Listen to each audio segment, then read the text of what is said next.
when we look at Mars today as a very dry landscape, and we can wonder, was Mars always like this? Or maybe could it have been like this for some periods of time in its past? And one way of maybe seeing this, if it has been a different paleoenvironment, is to use impact craters as indicators for these paleoenvironments. And you can see here this nice drawing. It's an illustration on how a marine doublet impact that we are studying here on the Earth may have looked like just when it occurred in the Ordovician of Scandinavia. And you can see in the background the big Lochne impact, and in the foreground the smaller Målingen impact. But first, a couple of words about the sponsors here. I have to show this slide for showing where I get my funding from in this project. Then I begin to understand how to use impact craters as an indicator. We must also know about the standard impact, how it evolves, the standard impact crater, because the marine impacts are deviations from this standard crater. And the good thing with craters, why we could use them as indicators, is that this standard concept is calculable. It's a very physical process. It's not involving a lot of other factors like in a mountain range formation or something like that, or a volcano. So here we have a very distinct physical process of creating a bowl, perfect bowl at the initial stage. So we can develop, we can divide this cratering process into 3 main stages. Many of you may have gone through this before, so you will recognize this. But in any case, this is the first stage when the projectile is coming and striking the target and unloads its kinetic energy into the target. It penetrates into the target like this, and it's also then creates a shock wave that is passing outwards through the material and hitting the free surface here,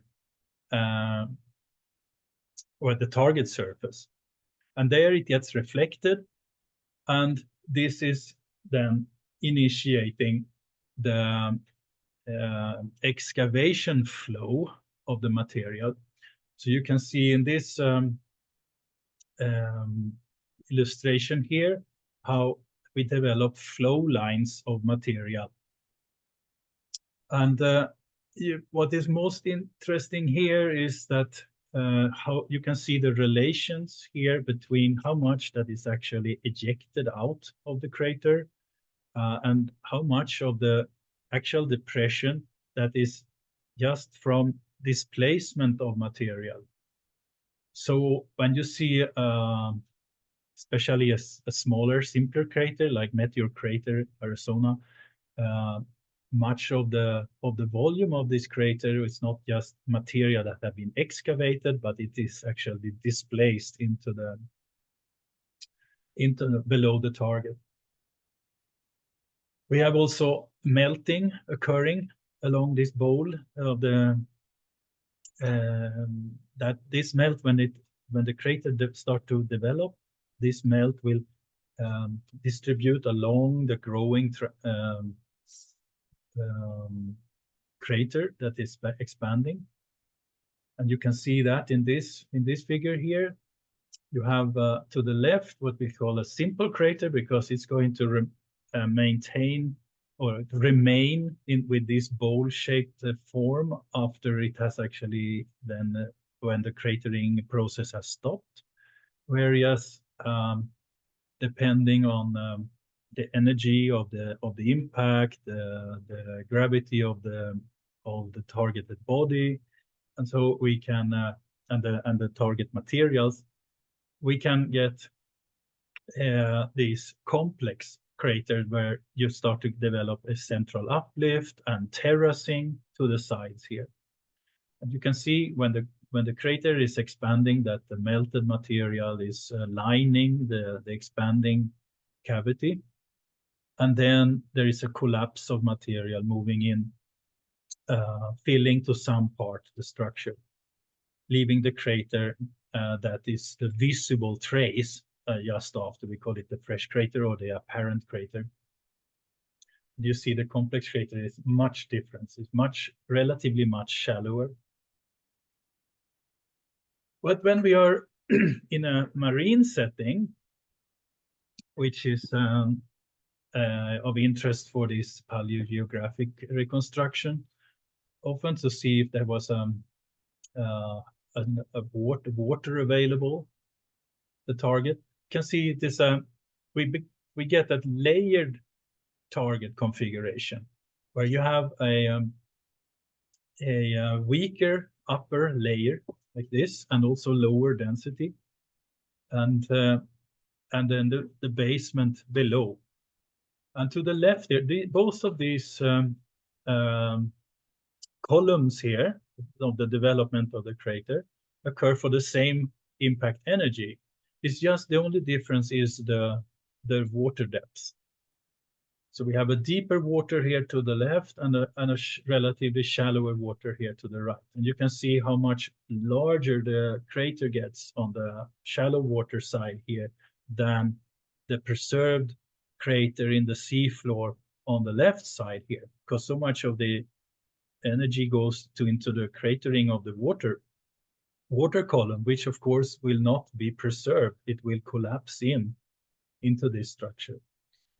So this is something one must bear in mind, that when you see a smaller crater like this, that maybe if it was formed in a marine environment, the actual energy that was spent on forming it was maybe equal to a larger crater if it had been a land target situation. Then we come to what the resulting crater may look like. From this, we have the bit deeper water alternative to the left here. This is based on much on what we have seen in the geology of the Lochner crater. We have this kind of overturned flaps at the rim. They are deposited or landing on the floor of a shallower outer crater formed by this formation of the outer crater in the water column here, and this is also eroding then or excavating some of the seafloor around the deeper nested crater inside here. And what happens then, of course, when you have so much water as here, is that this water column collapses and flows in to fill the inner nested crater in the seafloor. And this can erode resurge gullies between these ripped apart overturned flaps of the rim of the inner crater. To the right, we have the very shallow water alternative, where we have a better development of a rim. Of course, it's going to look more like a typical land target crater. I choose the Barringer crater here in the middle as an example of this, with a well-developed rim. Any resurging water cannot really penetrate this rim unless there is a part that is unstable, like you see here to the left, that may collapse and flow in like this. We have this situation in a crater I've been studying together with some colleagues in Alabama. It's a Wetumpka crater, where the part of the rim was unstable, where the water depth was a little bit deeper, and it collapsed and moved in like this. So The Lochner-Målingen is a very illustrative case of what happens at the marine impact, as they occur at exactly the same time in exactly the same target setting. It's just that the projectiles are of different sizes. So therefore we get relative difference in the water depth between the smaller impact and the larger impact here. So the larger impact becomes a more shallow water impact than the smaller one here to the left. And you can see here to the right, Sweden. You see the stippled outline of Sweden today, but this is a reconstruction on how it looked like at the time of impact, how these impacts occurred in a 4 deep that was developing in front of the Caledonian orogeny that was coming in here. So this was all of this grayish color here was a shallow epicontinental sea at the time, but some parts here were actually quite a lot deeper. So we had up to 500-600 meter deep water at the site. And this crater is, of course, completely on land today. And so the paleoenvironment was completely different from when it was formed to what you see today. So during the early modification stage of the Lochner crater here, we can see how we developed this concentric shape. We have a nested inner crater in the seafloor. We have this shallow excavation of the sediments on the seafloor outside, and how there's a wider outer crater in the water column. Of course, this is not stable, so there's material that is slumping in a lot. There was a lot of soft material in the sediments at the time, and they moved in first before this big water rim of water here, the wall of water collapsed. It was up to 2 kilometers high, this big wall of water, and started to fill the inner crater. So this is the sedimentary sequence inside of the Målingen crater and the Lochner crater known from drill cores that we have. And the lower part then that's lumped in first, you can see an example of here to the right. Is very muddy, but it has also a lot of angular fragments from the target. But in the Målingen crater, this slump is relatively much of the infill, as you can see here, compared to the infill of the Lochner crater, where we have much more of a resurge deposits and secular deposits like this. And this is how the research deposits look like. They are graded. As you can see here, this is deeper down, and then it's getting finer graded towards the top. And this I will come back to later on. It's very useful for reconstructing what was going on at the site during the modification, and give hints on how much water that was available at the time. These deposits are very dependent on the amount of the relative amount of water. But there is this question here: why is at Målingen, which is the relatively deeper water impact, why is this research deposit so thin compared to the slumping here? First, I'm going to show this slide before I tell you why. It's how that at the Lochner crater, we can also see these research deposits in the field. You can see how they are sometimes just grading into finer material. Sometimes it is with a sharp contact between a coarser and finer, like this in the terrain. And this yellow here is all these research deposits. Inside here, under the green, is full of this yellow. But then this yellow occurs also outside here.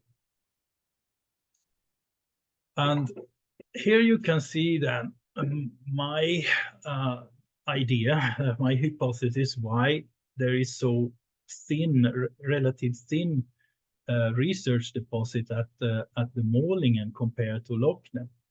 At Lochner, here to the right, we develop a rim. We have a rim, overturned rim here. Water is flowing in, going in here, makes a central water plume. It collapses, but it cannot really move out from the crater. So the crater becomes a sediment trap. All this material that was thrown out is moved in with the resurge and dumped inside of the crater. In this, where you have a lot of water, the water collapses in, it makes a huge water plume in the middle, and this water plume collapses and it brings material out again over, spreads the material thin over the whole seafloor. So the crater itself becomes a very poor sediment trap. It only traps the initial slumping and collapse and avalanche breccias. So the research deposits, they are moved back out again over a wider area. And then we come to what we call the secular sediments, the ones that are filling in the crater after all these impact-related processes have finished.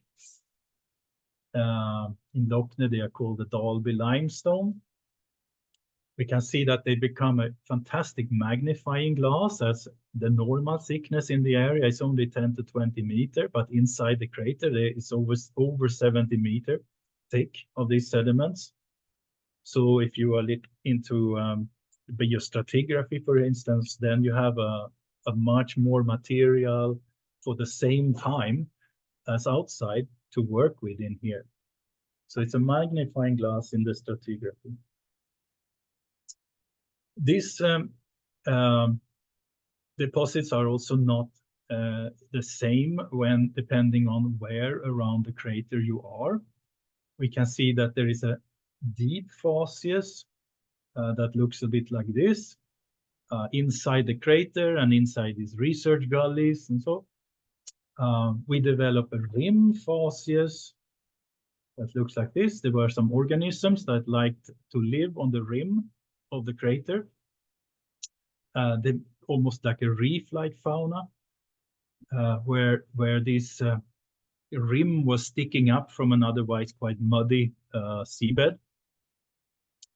And in between these, in the intermediate level on the slopes of the rim, we find this, in this case, a cephalopod facies. It's a kind of muddy limestone,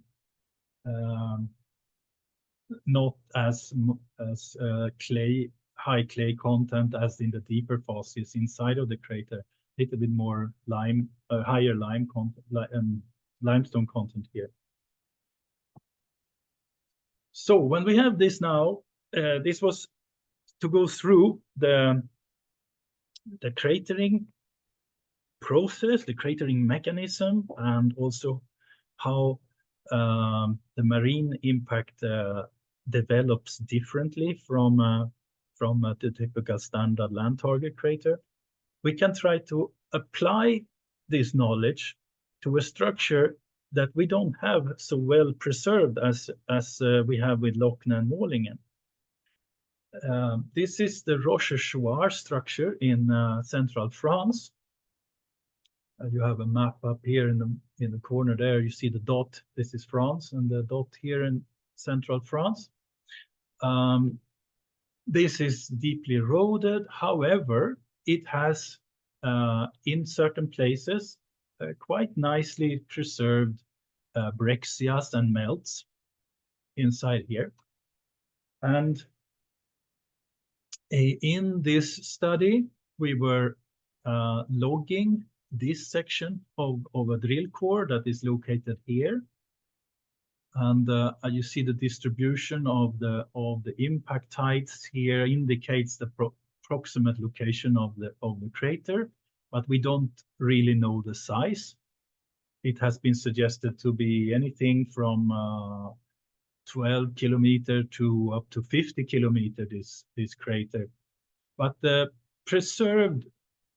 outline of the preserved impact heights is about 12 kilometers, something like that. Beyond that, we don't know how much, if the crater was bigger than this.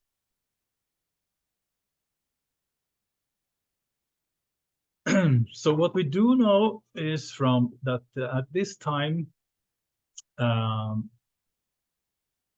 we had a basin here. We have the Tethys Ocean in the south. We have the Paris Basin developing here as a part of the Rhetian Sea. You can see the coast outline of Denmark here, France, and the British Islands here. But this crater is located on something that has been interpreted to be a landmass here, the Armorican Massif and Central Massif here. So it's a question, has been a question mark. Was it an opening here?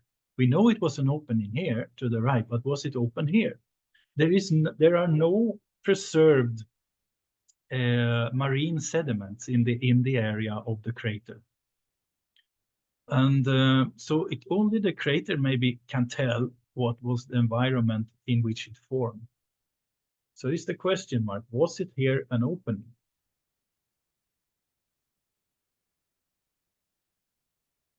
And we can see this is how the breccias that we were logging in the Chassignon drill core looked like. Some parts are more melt rich than others. Quite a lot of melt as fragments in these breccias, and a lot of mud. But you see, they are quite chaotic. It doesn't give you much of an impression of any organization in this. One can maybe get a hint of some grading when looking at the whole length of the core, but not so much. So what we do is then to apply a method. We call it line logging, not to mix up with the line logging done inside of the drill well itself. It's another type of logging, but this is called line logging because what we do is we simply draw a thin line or put a thread at the center of the drill core like this. And then we measure all the clasts. We measure the length axis of all the clasts that are crossing or touching this line all along the core. We have a cutoff size of about 5 millimeter because smaller than 5 millimeter is very difficult to determine what the lithology is. We apply in every crater that we are logging to do it as a standard, so that we make the standard procedure everywhere. So what we do then is we calculate the total number of clasts per meter. We calculate a clast size by calculating the mean. We plot this as the mean phi value, a minus phi value for getting it to handle positive values a little bit easier than negative. We determine the sorting. It's the standard deviation of these minus phi values per meter. We also determine the roundness of each clast. In some cases, we also determine if the clasts are in contact with other clasts or if they are only in contact with surrounding matrix. And we try to determine the clast lithology. So these are examples on how the clasts look like in this core here in the Rochechouart crater. We have here examples of melt particles, which is quite a lot in this crater. We have clasts from the basement. Much is gneiss in the basement, as you can see here. We have granite also there, and this is of interest. These are the only clasts that may indicate that there the environment, at least when they were deposited, this is a kind of a conglomerate. So this can be a near shore or this can be fluvial. There are no clasts in this core of any marine sediments. So if it was marine here, the only deposits at that time must have been in the form of a mud and not as lithified lithified rocks generating clasts in this core. So we can plot the degree of roundness of this also. We can see that the melt is much more angular than the other clasts. This is helping us when we make the interpretation of the logging that I will show you now. So this we will not go into detail here because it's quite complex, but I will show you the interpretation of this. We have been to understand what we see in Rochechouart here to the right, we compare to what we think is a good analog to this situation, and it's the Lochner 2 drill core. And so this is the depths in the core that you can see here, and here we are plotting. These are the lithologies, as you can see here, plotted along the core and how they vary in amount. We can, for instance, see that basement rocks are occurring all along here, whereas, for instance, melt is increasing, and in some places stepwise like this. We can see here how, here we can see the distribution of these conglomerate balls. They are also distributed just like the basement rock all along the core like this, not accumulating really in any specific place. We have the number of clasts per meter varying along the core like this. This is something that can show if you have a normal grading or a reverse grading, and this tells you about energies and of the flow when these deposits have been generated by a flow of water. We can see here also clast size variations, also something that is indicating that things have been moving by water. Sorting, also an indicator. We can see if the sorting is getting better or getting worse in some parts. See a good sorting and poor sorting here. And we can see the roundness variations here. So as with Lochner, we can see in the lower part of Lochner, just below here, we had the collapse of this is the slump breccias that were not transported by water here. They have not yet been any sediment here has not yet been deposited here. And you can see also here the chaotic plots in this part. And here to the right, we have the interpretation of each section here of through these drill cores. So if we make an interpretation then of each section here and put this into the context of the potential impact crater here, you have the location of the core and the geological map here, and the potential situation that could generate these deposits here. We have a profile crossed here that is what you can see here in the lower part, and you can see that we are having the crater open for a water to transport material into it in these parts like this. So in this stage here, we have first the impact avalanche and slumping, then we generate the resurge moving in, But this research is reflected, and we have reflected waves like this.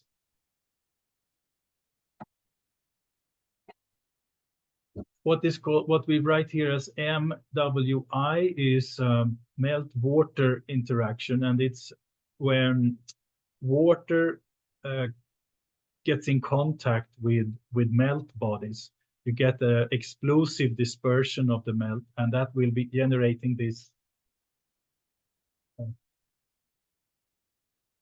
fragments. I'm going to that are in these deposits here. And this is towards the top part here. Now we have a new pulse bringing in other little bit more of melt material here. We can make an interpretation on where we are in this cross section with the location of the drill core here. And at the end, when the crater has filled up, we have a slack water situation, but there is very fine-grained deposits on top, and they are in themselves having repeated graded beds like this. So we know that there has been some sages and so inside. We can compare this also with the work we have done on the Chicxulub crater in Mexico with a similar grading like this. Okay, so this sedimentology tells a clear story that we were in a marine target setting when the sediments were formed. It tells about flow type, transport capacity, and material provenance. But can we say something about the crater size? As the water depth is unknown, what follows is a little bit of speculation on a speculation. But anyway, we know from plotting these clast frequencies per meter against projectile size relative to target water depth, like this, that we see some trends between the previous studied research deposits in other craters. This is from a work from 21. This is observation, but my colleague here, Isabel Herreros, she started to look into this mathematically using equations for sediment deposition in water, and she saw similar trends in the mathematical models that she was doing. So if we have the clast frequency from Rochechouart, we don't know the size of the projectile, and we really don't know so well the water depth. But in this case, we can, it's a lot of text here, but we can make assumptions here based on how much material we have in the core per meter, that it was a hyper-concentrated flow, and if we have around 50% of by volume of material, we would get a water depth of around 200 meters. And we know also from numerical simulations of research flows at Lochner and Tvären that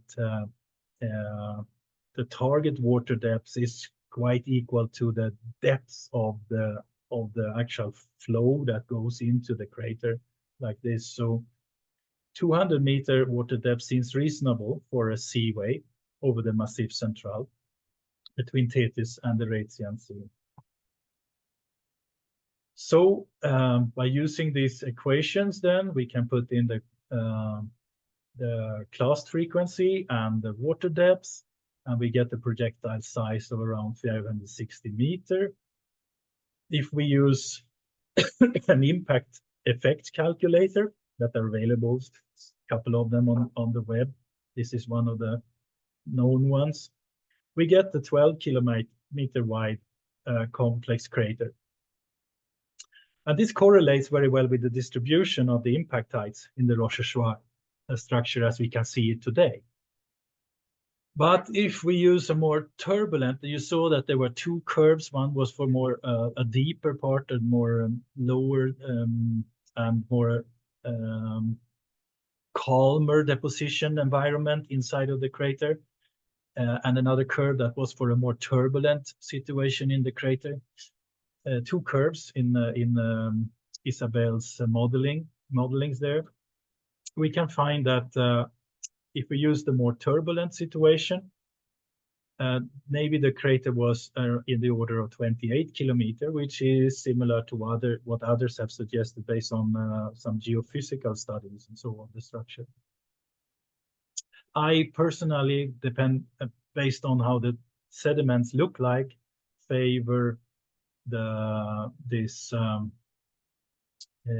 moat depositional environment for the sediments in that particular drill core. So I personally think that we are closer to reality here with the 12-kilometer wide, but it's not known. But what we can say is that definitely resurging impact occurred after the Resian transgression in a seaway that had opened up, likely with waters of approximately 200 meters depth. And it illustrates the usefulness of impact craters as paleoenvironmental reconstructions. There are also other indicators for that there can be water at the target. These structures, you are probably very familiar with them from Mars, so-called fluidized ejecta. They can be formed when you have, for instance, volatiles inside of the target. So it doesn't necessarily have to be a volatiles of water over the as a top surface, the top layer, sorry, in the target. But we have seen similar rampart also in or this kind of ejecta, this kind of fluidized ejecta at marine target impact structures on Earth, such as the Bakkejoch structure in the Scandinavian Arctic.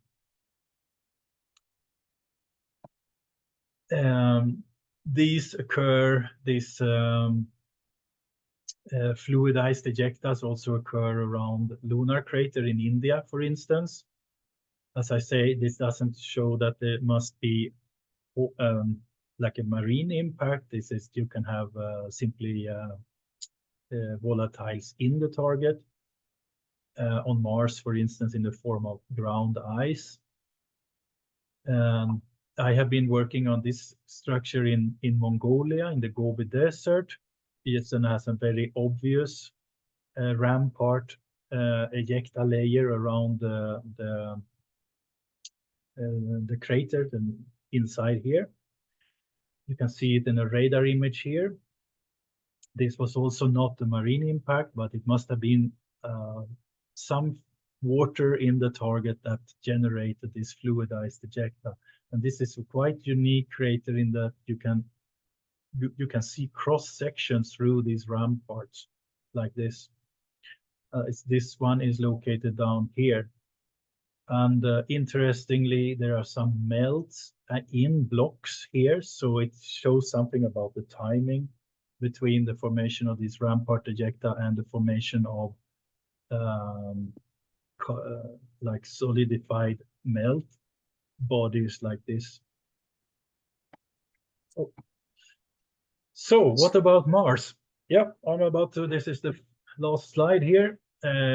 Just some speculation then. We have been working on this for some years. There are my old paper from 2004 when I was evaluating if there were possible craters on Mars that could have formed in a marine setting. It was followed up by Pierre-Marie de Villiers that also studied these things in Arabia Terra. There has been suggestions that marine craters on Mars have formed mega tsunami landforms along the shorelines. And also James Dome, in a recent paper, suggested the Gale impact crater to be an analog to the Chicxulub structure on Earth, where you had deep water on one side and shallow on the other, generating very thick research deposits like this.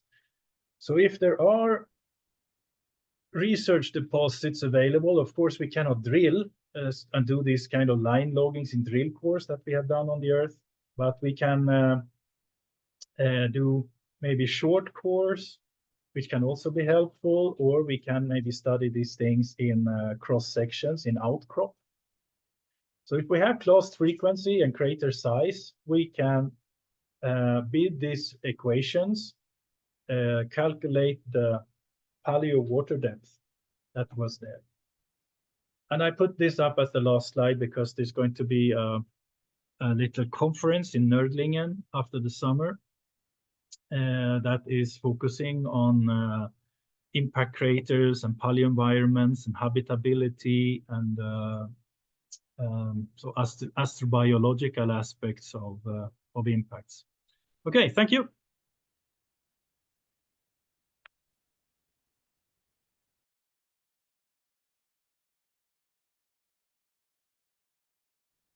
Okay, so there is the first question in the chat. Do you have any concept of how long hydrothermal activity could have occurred after impact? Yes, there are.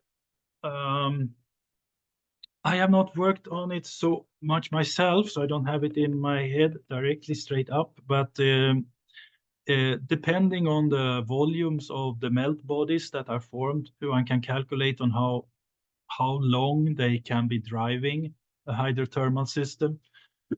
So in very, very large impact structures like Chicxulub, this can be maybe hundreds of thousands of years that there can be a hydrothermal systems driven by thick melt bodies. In a structure like Lochne, which is the seafloor crater is about 7-8 kilometer wide. We know that there was, my colleague Eric Stokel has been working on this, and he know that there was a 300-degree hydrothermal system for some period of time in the basement, but it was cooling off very rapidly because there's so much water compared to the volume of the melt available. And much of the melt in Lochne was also dispersed because of these meltwater interactions and now occurring only as small grains in the research deposits. So it has to be a really big structure with large volumes of melt for relative to the available water to have a long-term hydrothermal system. There was another question? No, this is a participant thanking you for the talk and saying that he was needed to leave. Ah, okay. Okay, any other question?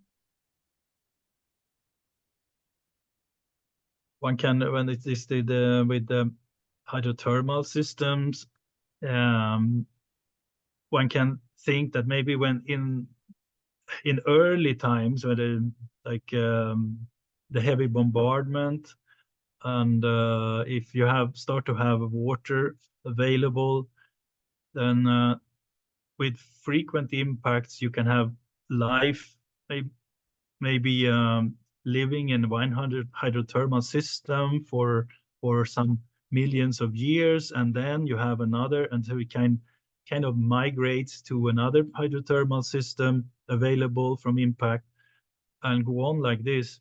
But otherwise, impact is of course an isolated location for the hydrothermal system.